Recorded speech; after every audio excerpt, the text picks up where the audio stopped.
They say some moments haunt you forever, not just because of what happened, but because of who you became. For me, it began on a rainy Saturday with my husband gone and his three best friends at my door. I opened it, and in doing so, I unknowingly unlatched a part of myself I thought was long dead, a part that was starving to be seen. Welcome to Hidden Love Stories. Today we explore a raw, confessional story about the deafening silence of a neglected marriage and the desperate hunger for connection that can lead to unimaginable choices. What happens when the lines blur between friendship, loneliness, and forbidden desire with not one but three other people? If you've ever felt invisible in your own life, this narrative may strike a chord. Please like and subscribe if you believe in the power of sharing these complex, unsettling truths. Listener discretion is strongly advised due to mature themes. My name is Sarah. I'm 35. A mother of two boys. Most days, I don't recognize the woman in the mirror. Hair tied up, eyes tired, body softer. But it's not just the outside, it's the inside. I used to laugh without thinking. Now I rehearse every smile. My husband, Mark, he's not cruel, just absent, always traveling for work. Even when home, he sleeps in the guest room, says I snore, maybe. But part of me wonders if he just doesn't want to feel my back against his anymore. Since our second child, we've been more roommates than lovers. We text more than talk. The last time he touched me without needing something, our youngest was still in diapers. Then there's Ben, Chris, and Alex, Mark's friends. Ben, thoughtful, would bring pastries or wine, ask about my day. Chris, loud and energetic, brought gifts for the kids, called me Queen of the Castle, his eyes sometimes lingering when Mark wasn't around. Alex was different, quiet, with a calm, confident energy. He noticed when I changed my hair, a new lipstick, made me feel visible. It was subtle at first. Casual visits when Mark was home, then sometimes when he wasn't. Mind if I come in anyway? I never said no. Truth is, I was lonely. The kind that squeezes your chest when no one's watching. I missed being touched, talked to, seen. With Mark, it was a checklist. With his friends, I laughed again, felt lighter. Not whole, but not invisible. I knew it was dangerous. But when you're starving for affection, crumbs feel like a feast. In that quiet house, three men stepped into a space Mark had left wide open. Looking back, I think part of me knew something was about to change. It started simply. Mark had another trip, a weekend business retreat. Before leaving, he casually mentioned his friends might swing by. They'll probably hang out, watch the game, he said, barely looking up. Just, be nice, make them comfortable. I laughed disbelievingly. So now I'm hosting your friends while you're away? A quick kiss on the cheek. You've always been a great hostess, that was it. So small, so ordinary, but those are the ones that sneak up. The next afternoon, rain started, gentle, then heavy. I lit candles, made the house cozy, figured if I was alone with three men, I might as well make it welcoming. I wore a simple dress, nothing flashy, but it hugged me enough to remind me I was still a woman. Around 5:30, the doorbell. First Ben, then Chris, then Alex, each carrying something. Ben, a bottle of red. Chris, snacks. Alex brought flowers. For me. Just a little something for our lovely hostess, he said, handing me white lilies. My breath caught. I smiled, pretending it was normal. We settled in the living room, fire crackling, wine breathing, laughter flowing. Too easily. Old college stories, kids, work, movies. Chris teased me about my grown woman wine taste. Ben helped set the table unasked. Alex watched me, quietly, closely. I made dinner, roasted chicken, garlic mashed potatoes, green beans. Made it 100 times, but that night it felt different, plated with care, little garnishes. They noticed, complimented everything. I blushed more than I'd like to admit. Then, the wine. One glass became 2, then 3. Laughter got louder. Eye contact lingered. Casual touches. Ben brushing my arm. Felt charged. Chris joked Mark was lucky. Alex didn't laugh, just looked at me. That look? Not overtly suggestive, not inappropriate, but intense, quiet. Like a question. My heart skipped, not scared. Because I felt something I hadn't in a long, long time. Seen, wanted. Alive. I pretended not to notice, turned away, laughed at another of Chris's stories, poured more wine. But the damage was done. That night, after they left, house silent again, I stared at the half-empty bottle. Evan's, Alex's cologne lingered. Thomas's, Ben's gentle voice. Malik's, Chris's laughter. But it was Alex's gaze that stayed, followed me upstairs. Into my thoughts, I lay in bed, restless, warm, shaken. Told myself it was just wine, loneliness, imagination. Deep down, I knew better. Something had shifted, real. Dangerous. We had only just begun. Was it wrong to enjoy the attention? That question spun in my mind. To want to feel wanted, crave their lingering eyes. Smile at their laughter? I was lonely, imagination running wild, but the truth was simpler, messier. Starving, not for food, gifts, for connection. More than a housewife on repeat. Yes, a mother, a wife. But before that, me? Somewhere, I'd gotten lost. That morning, I stood before the mirror longer, ran fingers over lines under my eyes Mark never noticed. Applied mascara, blush, wore perfume untouched in months, wanted to feel something. Flashback, Mark and me, early days, kissing my hand, calling me beautiful. Couldn't keep our hands off each other. Somewhere between work, school pickups, unpaid bills, unspoken resentments, we forgot how to touch. When I walked into a room, Mark used to light up. Now, barely blinked. So when Alex looked at me like Mark used to, when Ben spoke like I mattered, when Chris made me laugh, how could I not respond? I should have said no to dinner the second night. Bold. But I didn't. They texted, asking if I'd be home if they could come by. Movie, takeout. I stared at the screen, thumb hovering. Heart beat faster. Not confused about what I was doing, confused about why I wanted it. Not about cheating, revenge, not even them, about me. That cold space in my chest. The silence Mark left. The ache of sleeping alone, even beside him. So I typed, "Sure, come." They arrived after sunset. Chris with his swagger, Ben with his calm smile, Alex with that quiet intensity, brought Ty, my favorite. They remembered. We curled up on the sectional, movie playing, none of us paying much attention, room dim, screen flickering. I sat in the middle, Chris on one side, Ben on the other, Alex on the floor before me, leaning against the couch.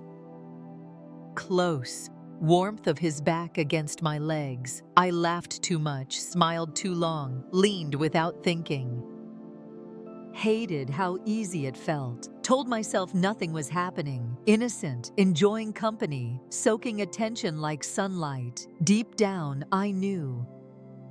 Slipping. Every laugh, glance, shared look pushed me closer to a line I swore I'd never cross. Still, didn't stop. Truth, didn't want to. That second dinner opened a door. It started small. Alex stayed late that night, after Ben and Chris left. Said he forgot his phone. He hadn't. Lingered at the doorway. Smiled softly. "I'm not in a rush," he said. Pause, long, thick. Walked back, sat on the couch edge, so I sat too, not beside him at first.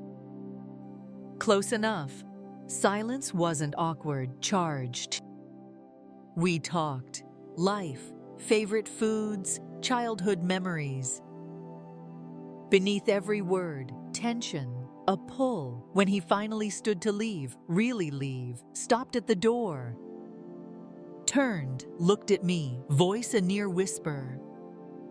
"You know, I always wondered what it'd feel like to be Mark for a day." Smiled again, said goodnight, walked into the rain.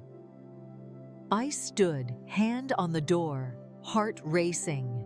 The next day, Ben stopped by. Leaky kitchen faucet, Mark mentioned. Let him in, grateful, side by side under the sink, crouched low.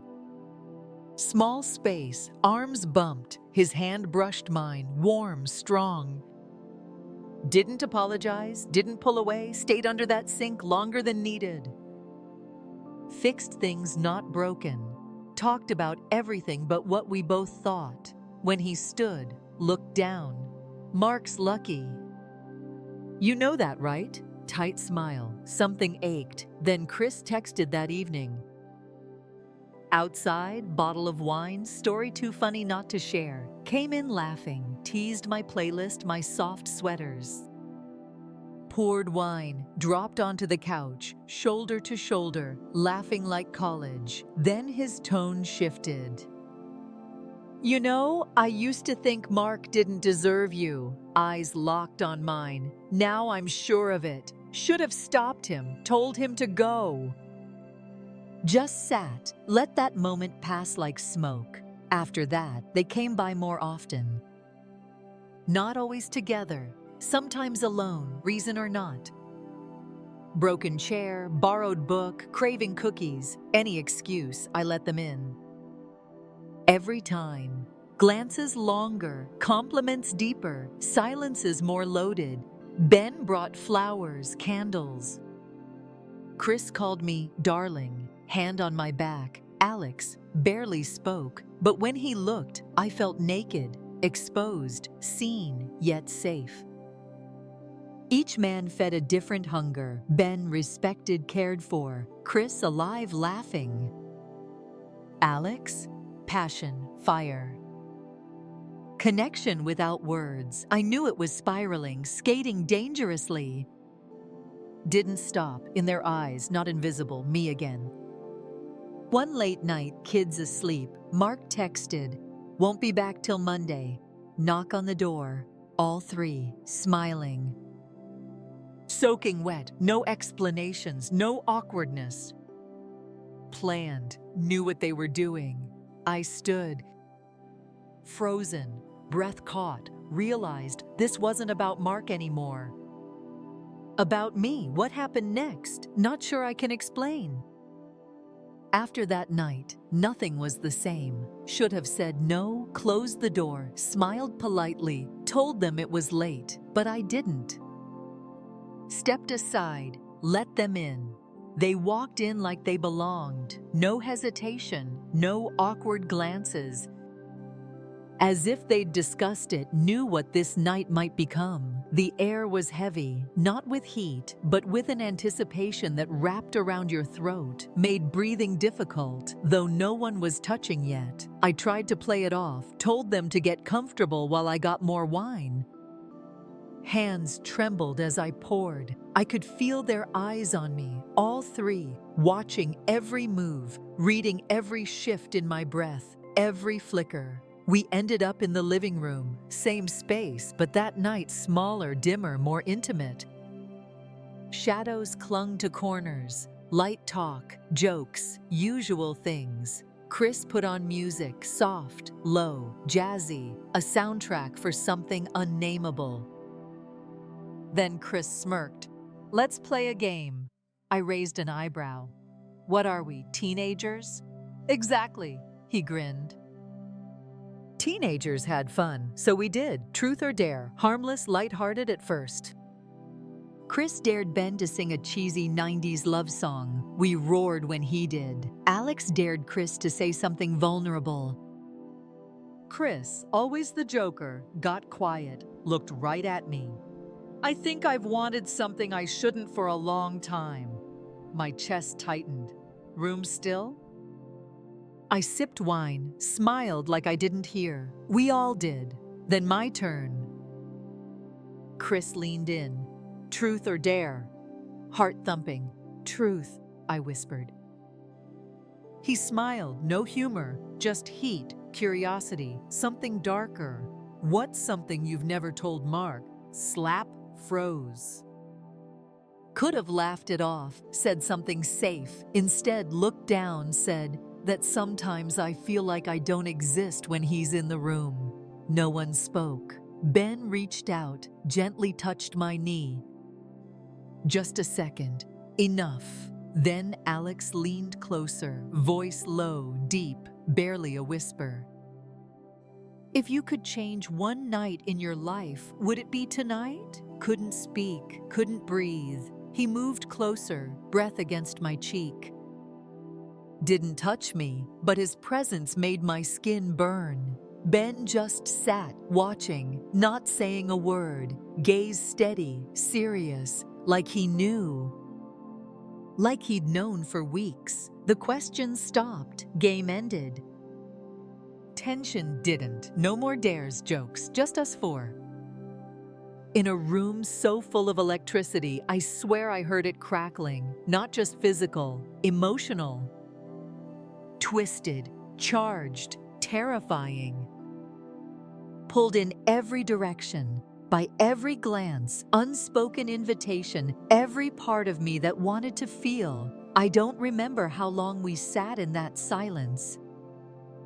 But I remember how it felt. Breath shallow, skin warm, heart pounding. Then something happened. Not one thing, one moment. A slow unraveling of boundaries, soft touches. Lingering stares, words not meant to be said but were. And when it was all over, I didn't sleep that night. And I wasn't alone, not really. Even when the room emptied, lights dimmed, lying in bed by myself, I wasn't alone. Because everything they gave me, every look, word, feeling, I carried it, still do. The next morning, everything looked the same, but nothing felt it. Sunlight filtered through, lighting dust motes. House too quiet, eerie stillness after an irreversible event like the walls knew. Head pounding, body strange, not entirely mine. Moved like a ghost, numb, detached, waiting for something to break the spell. Nothing did. Then my phone rang. Mark froze, stared. Didn't answer, couldn't, knew my voice would shake. He texted, "Just checking in, hope you're okay." I typed, "All good, just tired." "Kids are fine, love you, lie, lie." Lie, hated how easy it was. Later found Ben in the kitchen, sipping coffee, eyes on the floor. "Good morning." Barely looked up, nodded, murmured about needing to go. Chris appeared, shirt half buttoned, playful smirk not reaching his eyes. "You gonna act like nothing happened?" I asked quietly. Shrugged, usual boldness fragile. "I mean, what do you want me to say?" Gone. Coffee untouched. Left me standing, then Alex, last to leave, walked to the door like any morning. Reached me, leaned in, soft kiss on my cheek, said nothing, just looked one last time, then out. Silence deafening, stood in that kitchen for hours. Clock ticking, fridge humming, ache of my thoughts, house, once warm, now a tomb. I cleaned, scrubbed the living room, changed sheets, washed wine glasses twice. Not because dirty, but trying to scrub the memory, off them, off me. But memories don't rinse clean, they stain. 2 days later, Mark came home.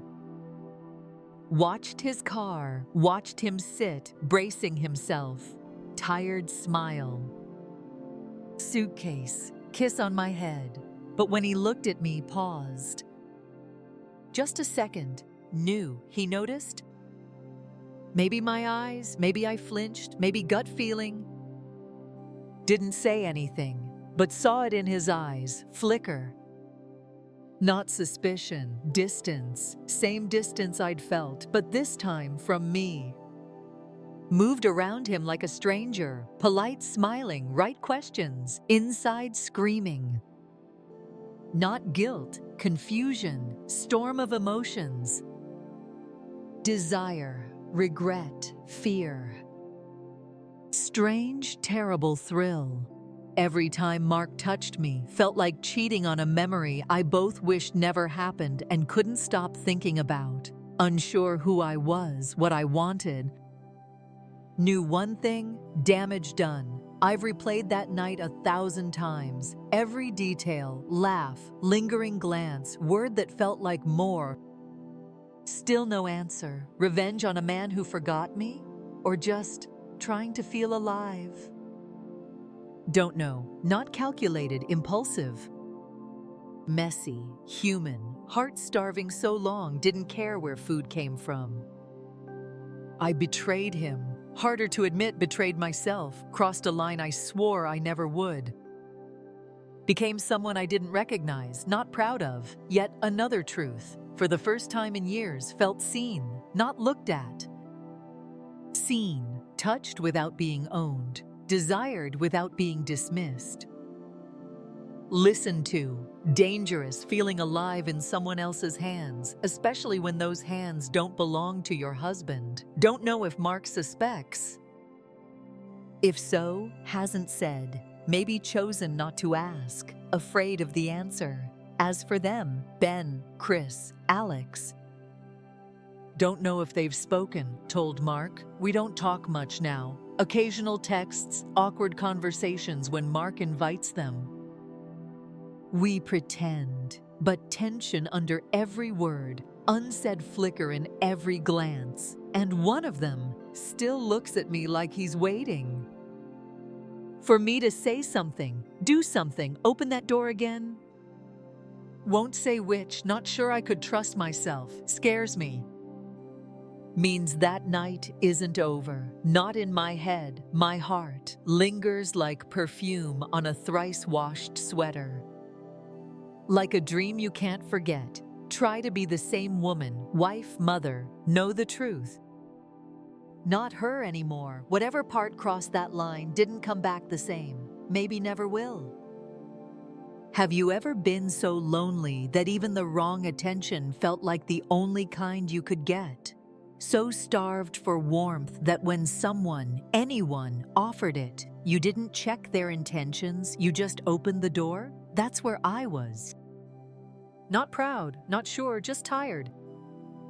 Tired of being the last thought, the one Mark barely noticed unless kids needed lunch or laundry wasn't folded. Tired of sleeping next to someone 1,000 miles away. Tired of pretending that wasn't breaking me.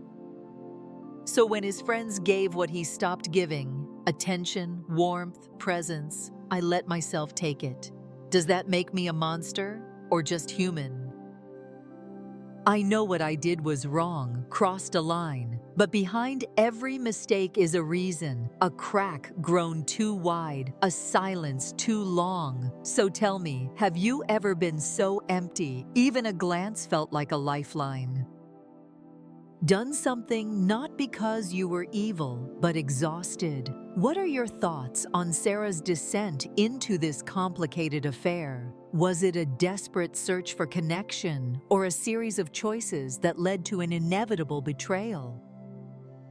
Share your truth in the comments, not for judgment, but for understanding. If this raw, honest story stirred something within you, please like this video and subscribe to Hidden Love Stories. Here we don't just tell stories, we unravel the often painful complexities of the human heart.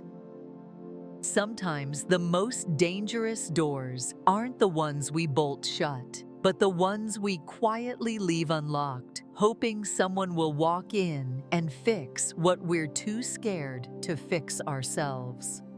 Loneliness doesn't always scream. Sometimes it whispers, knocks gently, and when it finds you tired enough, it walks right in.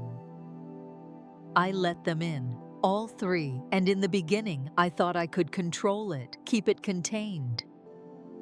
But emotions don't work that way. Desire doesn't play by rules. Once that door opened, part of me never really closed it again. Now I live with the echoes, the memory, the look in Mark's eyes when he knows something's off but can't say what. The weight of secrets with men who once made me feel alive. I tell myself I'll never go back. One mistake, one night, but some nights echo forever. And I'm still standing in that hallway, trying to find my way back to the woman I was before I let them in. I let them in, and I'm still trying to find my way back out.